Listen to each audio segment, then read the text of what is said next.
when we're in our business, we need to get our feedback from our clients because they're the judges, the ultimate judges in our business. When it comes to photography, we need to be really aware of our clients' reactions and what they want. Hey, and welcome to the Difference Maker Revolution podcast. And you have Steve and Ronan today with you. And we have something really exciting to talk to you about.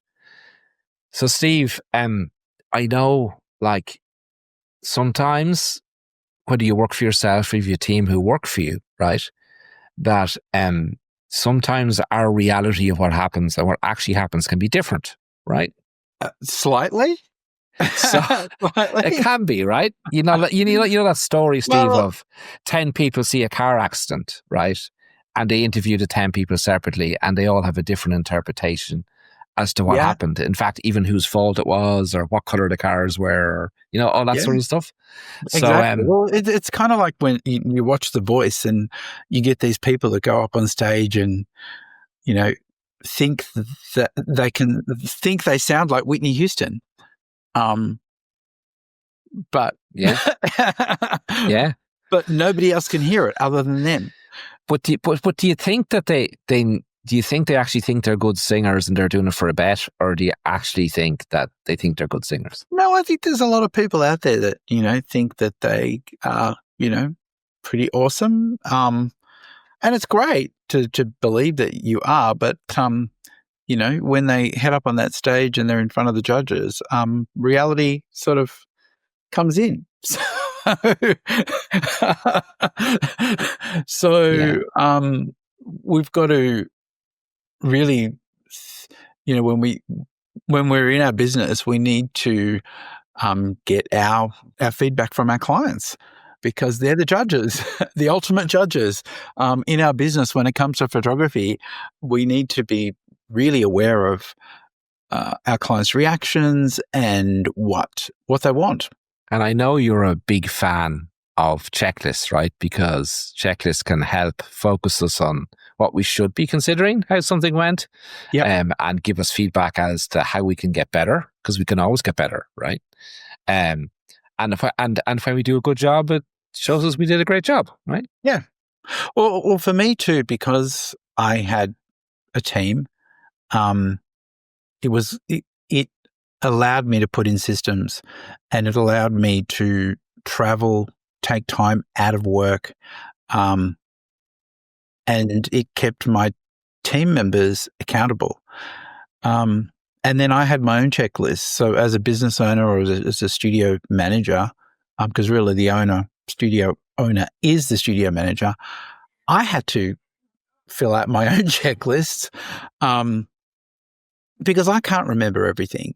And going back, looking historically, when the wheels fall off and you look back at the checklist when you were doing well, you can see the disparity, where you're going wrong and where once you were doing certain things, now you're no longer doing certain things, or you were achieving certain results, and now you're not achieving certain results. So I love being able to track things over time and tying that to the end results, whether that be raving reviews from our clients, whether that be the money that they choose to spend on themselves, not us, because our clients are only ever spending money on themselves. And then, sometimes when I had an employee come to me and say, I'm struggling, I don't know why, I don't know what I'm doing, I could pull a recording from when they were doing really, really well, and we could compare it to, now, and it's quite obvious to them, what has shifted and what has changed. So love the checklists. Good. And I know our members love the checklist that we're developing for them, right? And the last one fascinated me, Steve, this checklist on photography tracker, right? The photography accuracy report. Okay, the photography accuracy report. That sounds far more important than the photography tracker.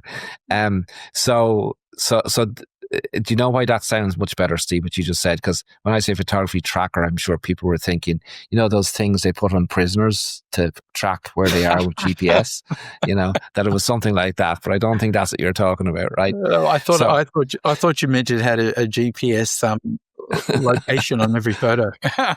yeah, maybe so. On every camera, maybe. You know where the photo was taken. Maybe every camera, so we can track whether the photographer's, moving enough in the studio and getting what they should be photographing for with different stories. And anyway, we won't go down that path. Almost what it is. Almost what it is. So tell us then about, because I was fascinated by this, because often we don't talk about photography, but we talk about the experience and the transformation, and photography being an element of that. So just talk to me about this. I can't even remember what you called it again. Photography accuracy report. Photography accuracy report. So what is a photography accuracy report, a PAC? Well, this was developed to help photographers get into the mind of the clients. And through coaching different businesses, I think that where people struggle is that they're not taking the time to learn what their clients really are looking for. And in my business, making sure that my team would go back and look at the shoots after the sale. And so this is designed to force people to go back and look at sessions that have already been sold, and to put a number on what clients love, look back at the kind of photos that clients love, which gives us an indication of whether we're meeting the brief, whether we're understanding the client. And then that accuracy, it's about developing photography and photos and making sure that we are creating photos that our clients actually value and want to buy. And I hear this and see it in forums all over everywhere, that, my clients don't value me, they don't value photography. But it's up to us really to find out what clients value and what they do like. And for us, because we are commissioned to photograph someone, they're engaging us as their photographer to create something for them. And it's up to us to get the brief. It's up to us to get an understanding of what our clients want. And this report is taking that mindset and helping photographers evolve by looking back at what do clients choose as their favorites? How many, what did they put together when it came to collections? What sort of photos end up being their main photos? Is there any consistency in that? What photos tend to go into their treasure box? And so it really, through repetition, helps people evolve to start to become a lot more accurate with determining what clients want and matching that. And we saw a huge increase in client satisfaction once we started it, because now we're thinking about what does this person really want? Have I read the notes properly? Do I have enough information? Do I need to ask more questions before I start? And then for me, I wanted a way to give my photographers feedback and to give myself feedback that wasn't based on an opinion. Because we're tracking what our clients put in their favorite folder, it's a measurement that is generated by our clients. They're giving us feedback. And when I'm going into studios training people, it's amazing how virtually nobody goes back and looks at the sessions, looks at the shoots, and you can see trends. You can see consistencies in what people are buying. You can see consistencies in what's missing. And if all we do is start to become aware of what's missing and fill in those gaps, then sales triple. And Janine implemented this a few months ago, and she said it's transformed the way her photographers are thinking. It's transformed the way that they're interacting with the clients. The clients are so much happier and they're buying more. And that's the whole purpose of this, is to hone in our skill on finding the target, I suppose. It's almost like, if you were playing darts without a dartboard, we're throwing darts all over the room, hoping to God that something, we're going to hit something. But when we go back and look at the sessions and look at what we photographed and begin to understand where the target is, clients are so overjoyed. And the difference is, I suppose, when I started putting this into my business, when I first started tracking it, clients were choosing about 30 to 40% of what we were photographing. And then as we evolved this, clients started choosing 80 to 90%, and buying a lot more. So, it doesn't look at just what they're spending, because that's also contributed to by the salesperson, if that person's different. And it brings in, our fears about what people will spend as well. But what they're favoriting, as well as what they're purchasing, it really does give us that target where we can start to hone in our skill on defining, what do our clients really want? Or what do they really value enough to spend their money on? Okay, so it's measuring then, when you're doing the design consultation, it's measuring from the photos you show to your client, how many of those photos end up in the favorite folder. Yes. Okay. How many of those end up in so it's measuring how many photographs are chosen by the client as their favorite. And then it's also measuring how many are ordered. So let's take just the favorites chosen. We say we choose to show our clients 40 or 50 photographs. We can then work out a percentage of what did we show the client compared to what did they choose in their favorites. And it gives us a number that is generated by the client pretty much. And so if we can work towards getting that photography precision, and that's what I call it, photography precision up, then we've got more chances of the clients being really happy with their experience, and more chance giving our sales people, or if I'm doing the sale, giving myself a much better chance of selling something, because the clients are excited when there's lots to choose from. And when they're saying, yes, I love it. Oh my God, I love that. That's a whole other thing to, I don't know. I'm not sure. No, not that one. Yeah. Okay. Yeah. I love that. Oh no. I don't want to say that again. And when I'm listening to sales, I'm hearing this all of the time. And when it's a recurring, yes, I love it. Oh, I love that one. Oh my God, this is amazing. It's such a joy to be in the sales room, and the clients leave elated. Now, are they going to pick everything that they've chosen as their favorites? Some do, but most don't. So then the number that it then ordered is also recorded, and that becomes our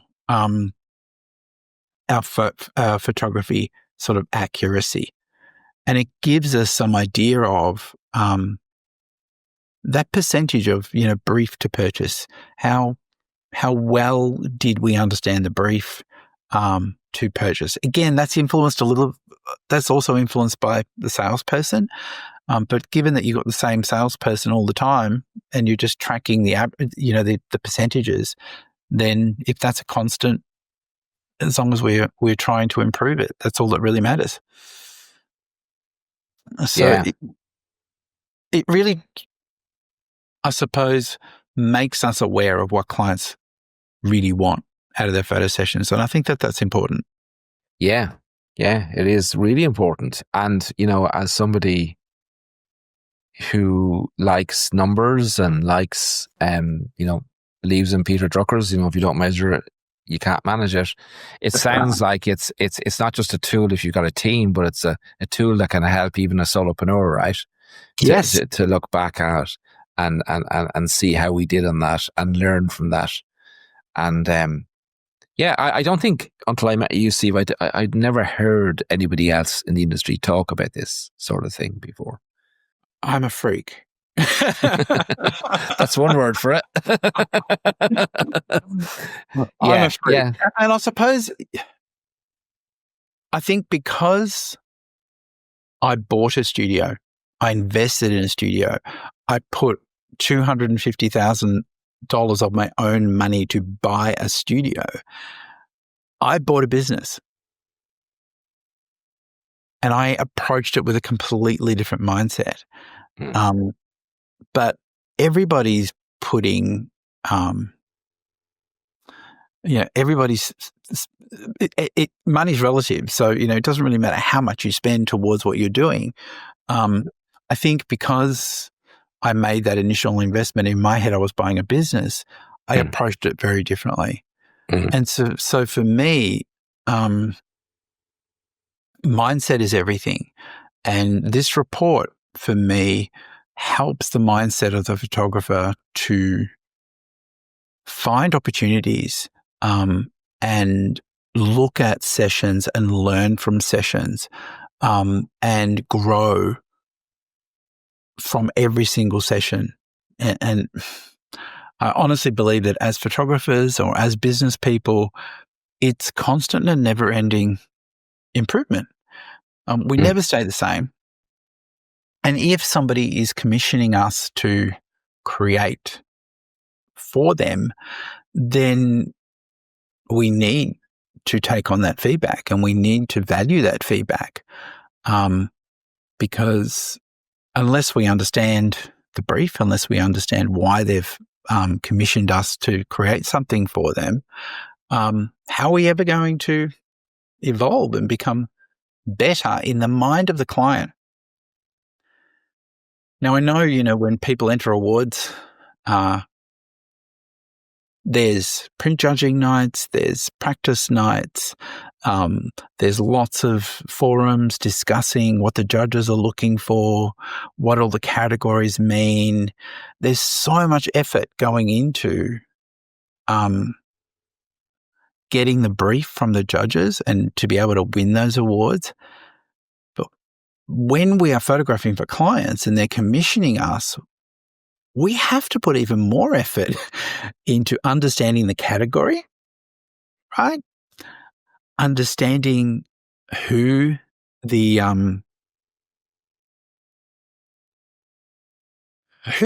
client is, who is that target market.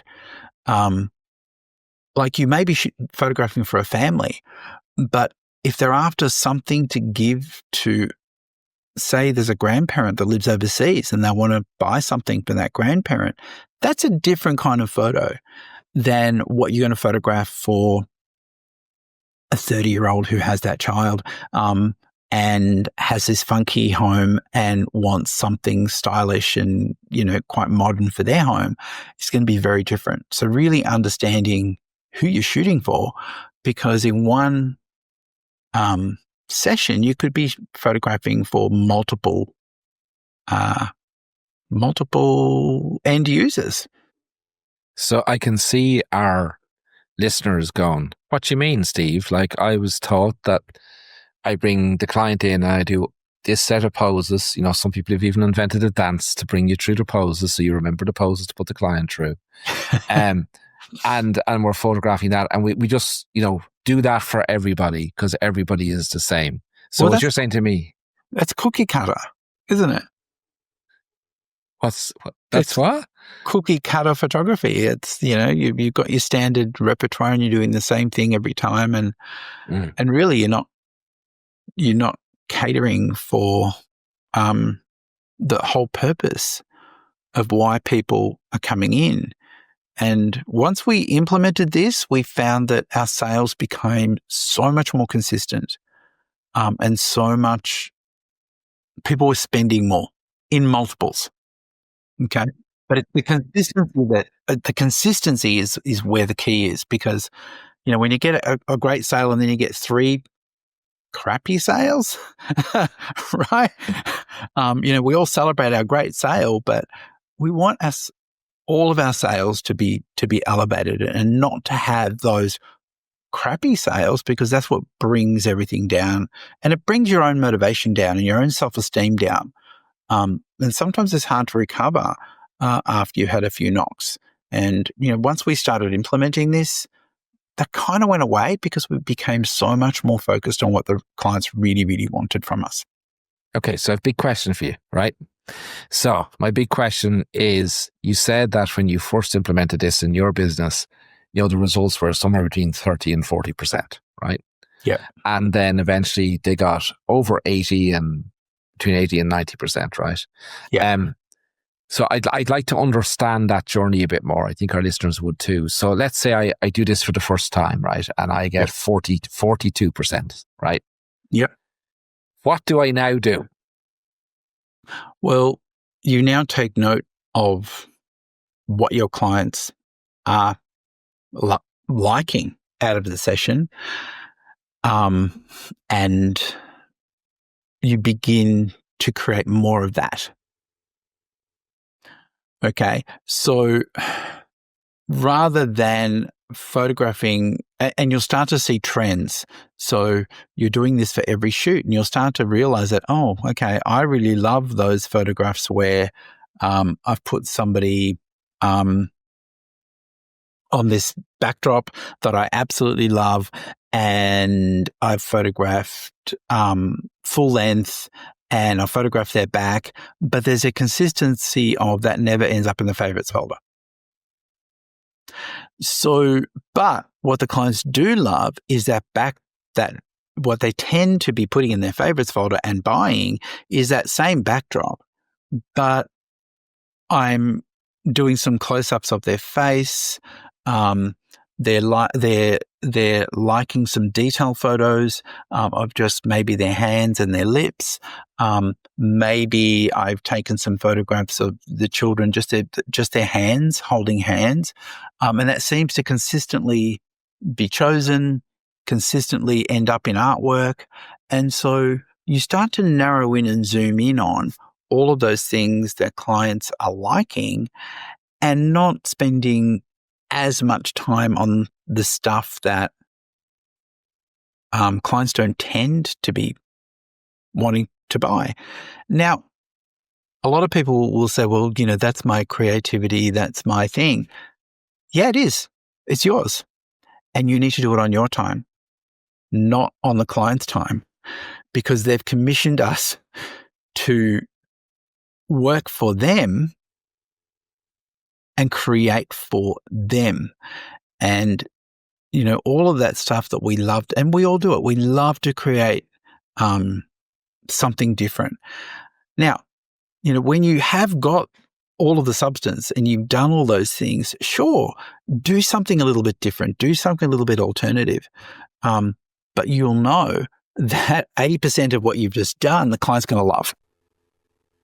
I was going to ask you that because I hear that a lot. You know, that from photographers posting that, you know, they'll try and photograph what they think the client wants, right? And I'm using that language purposely because I think often they actually don't know what the client wants, but they photograph what they think the client wants, and then they get creative, right? And they do some stuff, or they might invite the client to say, right, we've done most stuff. I'd like to try something different.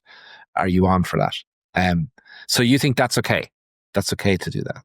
I think that's okay once you've developed an understanding of what the clients do love. But what's not okay, and I see a lot of this, is that a lot of photographers are going in blind. They haven't asked any questions. They don't really understand the clients, and there's the belief that they booked me for my style, and they booked me, and we sold this.